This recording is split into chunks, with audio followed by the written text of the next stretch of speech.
Hello everyone, welcome back to my YouTube channel. मैं पिंकी खतरोड़ आपका स्वागत करती हूँ। आई होप आप सब ठीक हो। तो आज है दशा माता और मैं जा रही हूँ दशा माता की पूजा करने के लिए। बहुत ज़्यादा लेट हो चुकी हूँ, मेरी पूरी तैयारी हो चुकी है और मैं निकल रही हूँ। तो आप लोगों को मैं अपनी थाली दिखा दूँ पहले। चलो। तो यहाँ पर मैंने पूरी सामग्री ले ली है, आप देख सकते हो पूजा की हर चीज़ ले रखी है। तो अब हम लोग चलते हैं मंदिर पूजा करने के, क्योंकि बहुत लेट हो गए हैं। और ये बच्चे चलो चलो करने स्टार्ट हो गए हैं। हाँ चलो। तो गाइस मेरी मम्मी नंगे पाँव अभी मंदिर पर पूजा करने जा रही है। और आगे बताओ, आगे पूजा कर रही है, उधर दिखो। तो अभी पूजा होने स्टार्ट होने वाली है। तो पूजा हो रही है गाइस। मेरा भी वीडियो बनाने में वायरल हो रहा है। वो पहले से ही है, तो पहले ही डिब्बा को वायरल करना है क्यों? तो ये है दशा माता का व्रत।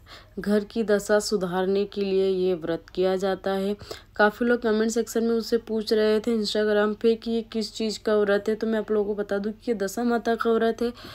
घर की औरतें करती है दशा, घर की दशा सुधारने के लिए। आप इस व्रत को जोड़े से भी कर सकते हैं, क्योंकि ऐसा नहीं है कि औरत ही घर की दशा सुधारती है। एक मर्द का हाथ भी 110% होता है घर की दशा सुधारने में।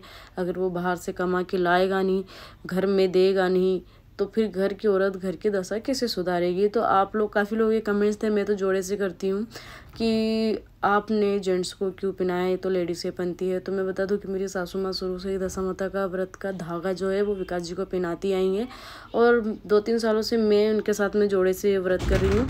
विकास जी की सारी पूजा पाठ वगैरह सब मैं करती हूँ उनके हिस्से की, बस उनको मैं डोरा पहना देती हूँ। ये डोरा आपको मार्केट में भी मिल जाएगा बना हुआ, या तो आप इसको घर पे भी बना सकते हो। काफ़ी लोग, एक ऑरेंज कलर का धागा होता है जो राजस्थान में चलता है, और एमपी में भी बहुत सारे लोग एमपी में भी पहनते हैं। तो अगर आप वो वाला भी, इसमें 2 प्रकार के धागे होते हैं, एक सूत का होता है और एक ऑरेंज कलर का और अलग धागा होता है, वो भी सूत का होता है, आप वो भी पहन सकते हो। तो इसमें सबसे पहले मैं आप लोगों को इसकी विधि बता देती हूँ कि आपको नाइट में ही व्रत स्टार्ट हो जाता है, मतलब 12 के बाद हम लोग कुछ नहीं खा सकते हैं। कुछ लोग बिना पानी का भी लेते हैं, आप में अगर क्षमता हो तो आप बिना पानी के भी ले सकते हैं। अगर आप नहीं कर सकते हो तो आप पानी का भी ले सकते हो। इसमें ऐसा है, आपको पूरे घर की सुबह मॉर्निंग में उठ के पूरे घर की क्लीनिंग करनी पड़ेगी, पूरा घर साफ़ करना पड़ेगा। क्योंकि इसमें होता है पूरे घर में, तो पूरे घर के पूरे जाले वाले झटकार के पूरे घर के एक कोना साफ़ करती हूँ। क्योंकि अगर आप दशा माता का व्रत रह रहे हो, अगर आपके घर में कहीं भी कचरा रह गया तो इसका मतलब है कि वो दशा रहेगी घर में। तो पूरा घर क्लीन करना पड़ता है अच्छे से। उसके बाद में मैं बहुत ज़्यादा लेट हो चुकी थी दशा माता की पूजा करने के लिए, मैं बहुत लेट भी गई थी। तो उसके बाद आपको पूरा घर क्लीन करना है। इसमें दशा माता का ऐसा है कि आप बिना हेयर वॉश करे इसकी पूजा नहीं कर सकते, आपको इस दिन हेयर वॉश करना ही पड़ेगा। क्योंकि हमारे सर में बहुत ज़्यादा दशा होती, बोलते हैं ना कि औरतों को सर धोना चाहिए, तो सर धो के ही इसकी पूजा की जाती है। काफ़ी लोग, ऐसा होता है, मैं जब फर्स्ट टाइम रही थी तो मुझे इसकी कोई जानकारी नहीं थी इतनी, तो मैं बिना हेयर वॉश किए ही चले गई थी। फिर बहुत सारे लोगों ने मुझे बहुत डांटा, फिर मुझे पूरा नियम भी बताया।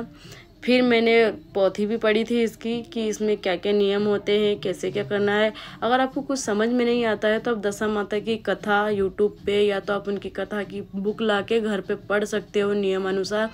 ये सूत का धागा होता है, इसको 10 बार आप अगर ओड़ के पेड़ की पूजा करते हैं, इसमें नीम के पेड़ की भी पूजा करते हैं और पीपल के पेड़ की पूजा करते हैं, इसमें 10 बार आपको चक्कर लगाने पड़ते हैं, क्योंकि ये दशा माता का व्रत है। तो मैं इसमें 10 चक्कर लगाऊंगी। काफ़ी लोगों का ये होता है कि कोई करता है कोई नहीं करता है। काफ़ी लोगों ने मुझसे पूछा भी था कि इसको क्यों करना चाहिए, किस लिए करना चाहिए। तो ये घर की दशा सुधारने के लिए करते हैं, मैं तो जोड़े से ही करती हूँ। बाकी लोगों के कमेंट्स मुझे आ ही रहे थे कि तुम लोगों ने नया नियम स्टार्ट कर दिया, ये वो। तो मैं बता दूं कि घर की दशा दोनों सुधारते हैं। मैं यहाँ विकास जी के हिस्से की भी पूजा कर रही हूँ और अपने हिस्से की भी पूजा कर रही हूँ। मैंने 10 चक्कर लगाए हैं पेड़ के, 10 बार मैंने धागा इसमें बुना है। मतलब 10 चक्कर लगाने के बाद में आपको 10 ही लगाने होते हैं, क्योंकि दशा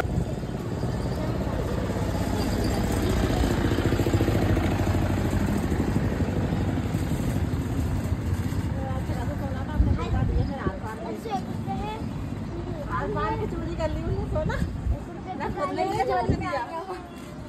अच्छा खासा आगे से सब उंगली में वैसे लग रही है।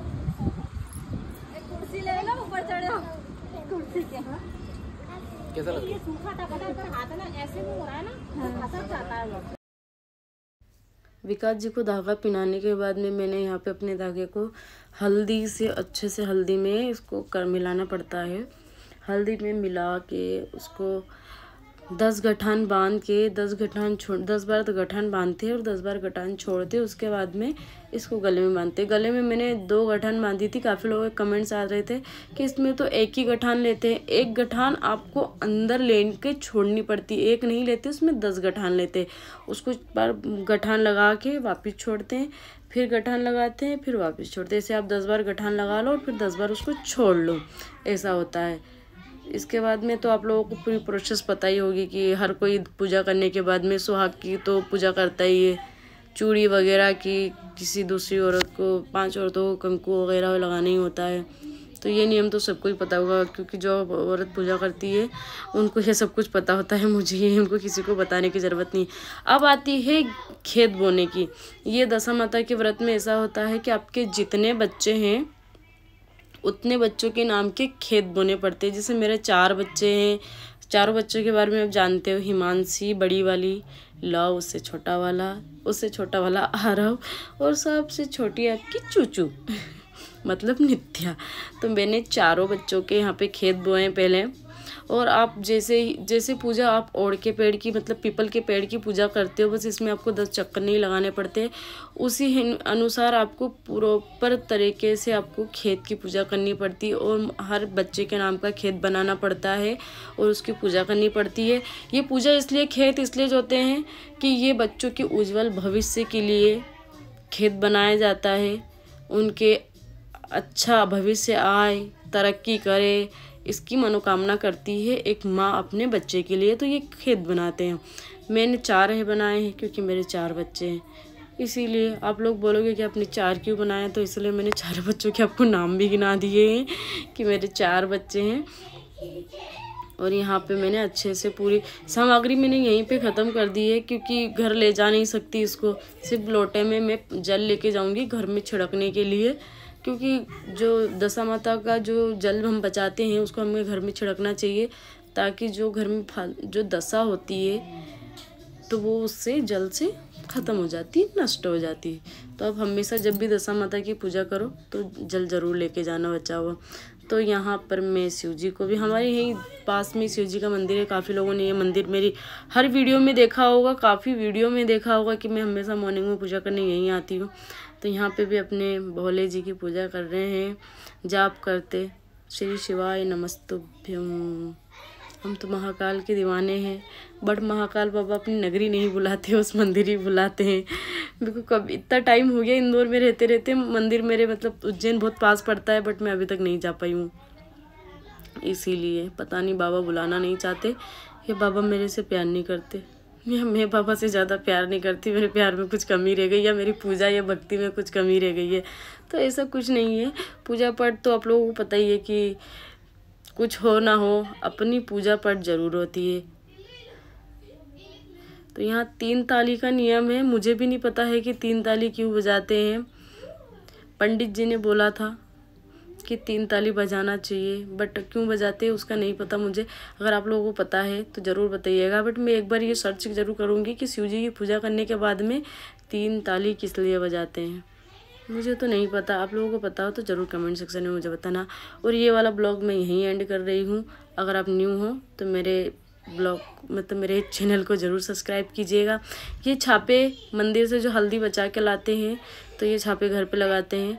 5-10 छापे लगाते हैं, दशा माता है ना, तो 10 छापे लगाते हैं। तो मैं दोनों साइड 2 दरवाज़ों पे 10 छापे लगाए, एक साइड इस साइड और एक इस साइड। सो आप लोग भी ऐसे ही पूजा करते हैं। भैया घर की लक्ष्मी है, हम तो इतना तो कर ही सकते हैं अपने घर के लिए। हाँ, मेरे घर के बाहर की चीज़ों को इग्नोर करना, क्योंकि जूते चप्पल बहुत पड़े हुए हैं। क्या करें ना, हमारे पड़ोसी ऐसे हैं कि उनको कितना भी बोलो कि घर के आगे जूते चप्पल मत रखो, मतलब ये रेक तो मेरी रखी हुई है, बट इनके फैले हुए जूते चप्पल सब हमारे पड़ोसियों के। सुनते नहीं है ना, लड़ाई तो कर नहीं सकते। सो ये वाला ब्लॉग मैं यहीं एंड करती हूँ।